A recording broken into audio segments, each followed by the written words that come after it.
আসসালামু আলাইকুম ওয়া রাহমাতুল্লাহি ওয়া বারাকাতুহু। আউযু বিল্লাহি মিনাশ শাইতানির রাজীম। বিসমিল্লাহির রহমানির রহিম। আলহামদুলিল্লাহি রাব্বিল আলামিন ওয়াল আকিবাতুল মুত্তাকিন ওয়াসসালাতু ওয়াসসালামু আলা রাসূলিল কারীম ওয়া আলা আলিহি ওয়া সাহবিহি আজমাইন। মহান আল্লাহ পাক রব্বুল আলামিনের দরবারে লাখ কোটি শুকর যে মহান আল্লাহ পাক রব্বুল আলামিন আপনাদের মাঝে আরেকটি ভিডিও নিয়ে আসার তৌফিক দান করছেন। এই জন্য সে মহান রব্বুল আলামিনের দরবারে লাখ কোটি শুকর জানাই আলহামদুলিল্লাহ। আজকে কোন বিষয়ে আলোচনা করব আপনারা থাম্বনেল দেখে বুঝতে পারছেন। আজকের আলোচনার বিষয় হলো জিলহজ মাসের ফজিলত, মাসের আমল। হযরত রাসূল পাক সাল্লাল্লাহু আলাইহি সাল্লাম বলেন, যে ব্যক্তি কুরবানি দেওয়ার সামর্থ্য থাকা সত্ত্বেও যে কুরবানি দিল না, সে যেন আমাদের ঈদগাহে না আসে। বাস্তব অভিজ্ঞতা আমি দেখছি। ওয়াজিব হয়েছে পুত্র বউর উপরে, ছেলে উপরে, ঘরের 4-5 জনের উপরে কুরবানি ওয়াজিব হয়েছে, কিন্তু দেখা যায় বাবার উপরে কুরবানি ওয়াজিব হয় না। এরা কুরবানি কেউ না দিয়ে বাবার নামে কুরবানি দেয়। অনেকে দেখা যায় কুরবানি ওয়াজিব হয়েছে, সে কুরবানি না দিয়ে শুধু গোস্ত কুরবানিতে খোঁজ করতে থাকে।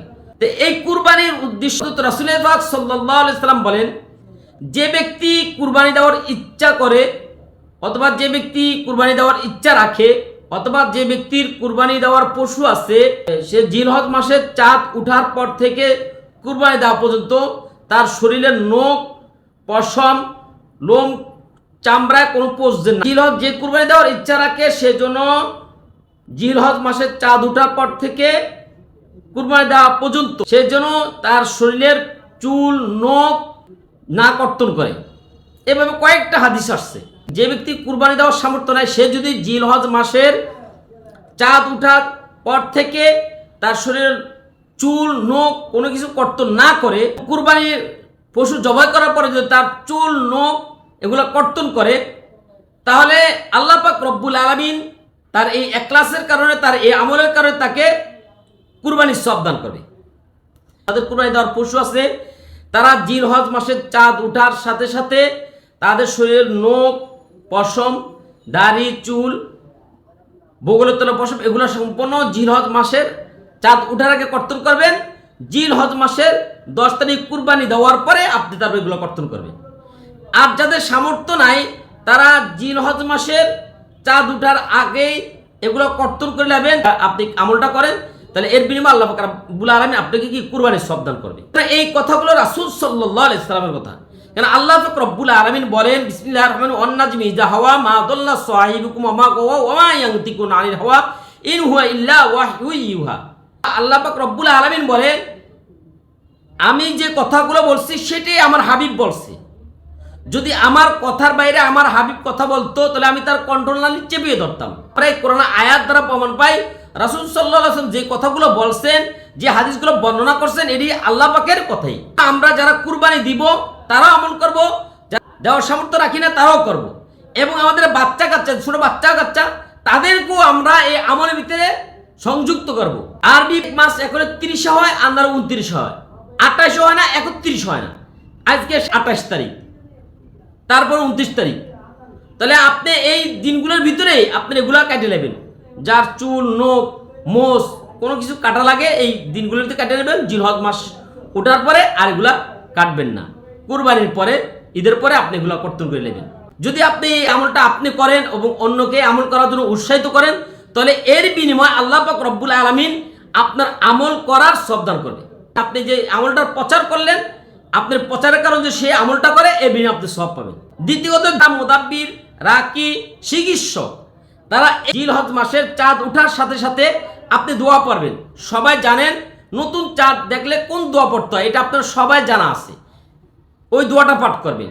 মাগরিবের নামাজ জামাতের সাথে আদায় করবেন। জামাতের সাথে আদায় করার পরে আপনি ইস্তেগফার পড়বেন 1000 বার, দুরূদ শরীফ পড়বেন 1000 বার, লা ইলাহা ইল্লাল্লাহ, লা ইলাহা ইল্লাল্লাহ, এই জিকিরটা করবেন 1000 বার। তারপর দুরূদ শরীফ পড়ে আল্লাহর কাছে আপনি দরখাস্ত করবেন আপনার চিকিৎসার সুনাম অর্জনের জন্য। আপনার যে কোনো উদ্দেশ্যে আপনি আমলটা করবেন, ইনশাল্লাহ ইনশাল্লাহ আল্লাহ পাক রব্বুল আলামিন আপনাকে কামিয়াবি করবে। আমার লিখিত আর রুকায়ে সারা বইটা নিতে চান, তারা আমার স্ক্রিনে দেওয়া নাম্বারে 01725174377 এই নাম্বারে 150 টাকা ডেলিভারি চার্জ অর্থাৎ কুরিয়ার সার্ভিসের টাকা 150 টাকা বিকাশ করে আপনার নাম, আপনার থানা, আপনার জেলা, আপনার মোবাইল নাম্বার লিখে হোয়াটসঅ্যাপে মেসেজ করুন, ইনশাল্লাহ বইটি আপনার হাতে পৌঁছে যাবে। মেহেরবানি করে আপনাদেরকে বড়, আপনারা আলেম, আমি অনেক সময় মনের কষ্ট কথা বলি, আমার ভয় লাগে, আপনারা আলেম, আপনারা জান্নাওয়ালা হওয়ার পরে একই জিনিস বারবার আপনারা আমাকে যখন প্রশ্ন করেন সুশি চান, আমি সুশি দেই, এলাজুর করে ওয়েবসাইট ভিজিট করেন, ল্যান্ডিং পেজের আমি লিঙ্ক দিই, দেওয়ার পরও আপনারা এত হয়রানি করেন, দাম কত সবকিছু মেসেজ জানা যায়, আপনারা লেখাটা পড়েন না, যে ভিডিওটা দিই, ভিডিওটা না দেখে আপনার বইয়ের দাম কত, কত ফিসটা বিস্তারিত ভিডিও নিচে দেওয়া আছে। মেহেরবানি করে আপনি কেউকে হয়রানি করেন, আপনি যদি কেউকে হয়রানি করেন এর জন্য আল্লাহ পাক রব্বুল আলামিন আপনি জবাবদিহি করতে হবে।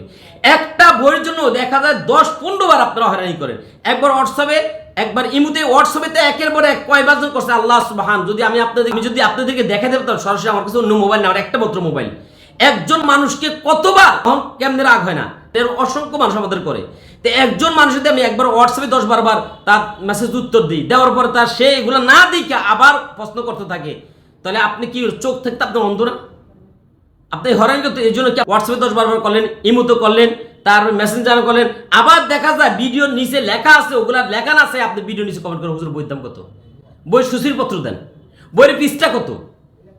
আল্লাহ পাক রব্বুল আলামিন আপনাদের সকলের অন্তরের ভিতরে আল্লাহ পাকের ভয় ঢুকে দেব, রাসূল সাল্লাল্লাহু আলাইহি ওয়াসাল্লাম মুহাব্বত ঢুকে দেব, যে রাসূল সাল্লাল্লাহু আলাইহি ওয়াসাল্লাম উম্মত হয়ে, রাসূল সাল্লাল্লাহু আলাইহি ওয়াসাল্লামের আপনারা ওয়ারিস হয়ে আপনারা একজন মানুষকে, একজন মাজলুম অসহায় মানুষদেরকে কিভাবে কষ্ট দেন। আল্লাহ পাক আপনাদেরকে হেদায়েত দান করুন। আমার কথা কর্কশ ভাষা, মনে কষ্ট নেবেন না। যারা আমার আবরকায় সার লিখিত বই নিতে চান তারা হোয়াটসঅ্যাপে মেসেজ করে টাকা পাঠায়, তারপরে নাম ঠিকানা দিবেন, যার পছন্দ হয় না নিবেন না, এইটা দেন ওইটা দেন, আপনি সবকিছু তথ্য ফেসবুকে দেওয়া আছে। এই তথ্য দেখার পরে যদি আপনার আবার জাতি জানতে হয়, হয়রানি করেন, তাহলে আপনি আল্লাহ তাআলার জবাবদিহি করবেন। আর আপনারা অনেকে আমার তিব্বে রুহানি বইটা চাইছিলেন, আমি সম্পূর্ণ বই অর্থের কারণে পাইকারি দিয়েছিলাম, আমার কাছে বই ছিল না। আপনাদের রিকোয়েস্টে আবার এই তিব্বে রুহানি আমি যাকে পাইকারি দিয়েছিলাম তার থেকে সংগ্রহ করছি। এই জন্য আপনারা এই বইটা আমি পাইকারি নিচে, ওনার থেকে আবার বইটা আমি কিনে আনছি। একবার তো ওনার খরচ, আমার খরচ, আবার আপনাদের কাছে পাঠাবো, এই টোটাল বইয়ের খরচ মিলে 450 টাকা আপনি বিকাশ করতে হবে যদি তিব্বে রুহানি নেন।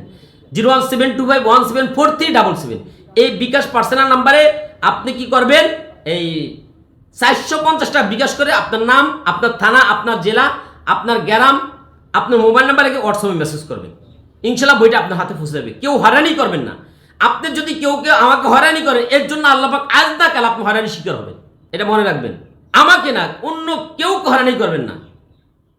আল্লাহ পাক রব্বুল আমাদের সকলকে কোরআন সুন্নাহ বুঝে বুঝে আমল করার মতো তৌফিক দান করুক, শিরক মুক্তি ইবাদত করার মতো তৌফিক দান করুক, আমলে সালেহ করার মতো তৌফিক দান করুক। আসসালামু আলাইকুম ওয়া রাহমাতুল্লাহি ওয়া বারাকাতুহু।